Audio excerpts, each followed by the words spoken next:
In today's video, I'm going to teach you how to connect Slack to Asana. By the end of this walkthrough, you will be able to link your Asana account with Slack, so updates and tasks can flow between the two without any extra manual work. First, make sure you're logged into your Asana account in a web browser. We're going to start inside Asana because the connection is initiated from there. Look to the top right corner of your Asana screen and find your profile icon. This is usually your photo or your initials in a small circle. Go ahead and click on that profile icon to open a drop-down menu. From that drop-down, you'll see several options related to your account.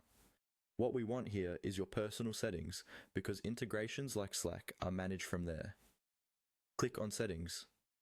This will open a new window or panel with multiple tabs that control how Asana behaves for your account. Inside the Settings window, look along the top for the tab labeled Apps.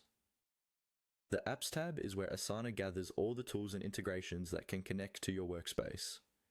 Click on Apps and give it a second to load. You should now see a list of applications that can be connected to your Asana account.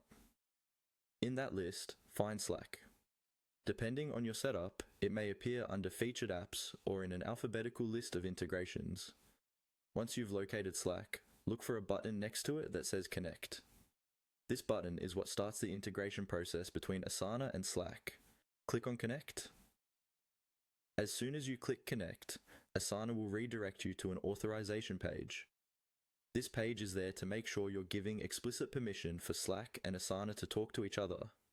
It will usually summarize what access is being requested, such as the ability to send notifications or post messages on your behalf. Take a moment to review this information so you understand what you're allowing. If everything looks good and you're comfortable proceeding, click on Allow. This step confirms that you want to enable the Slack integration with your Asana account. After a brief moment, you should be redirected back to Asana, and your Slack connection will now be active. From here, you'll be able to use Slack to get updates from Asana or take action on tasks more quickly, depending on how your workspace is configured. That's all you need to do to connect Slack to Asana.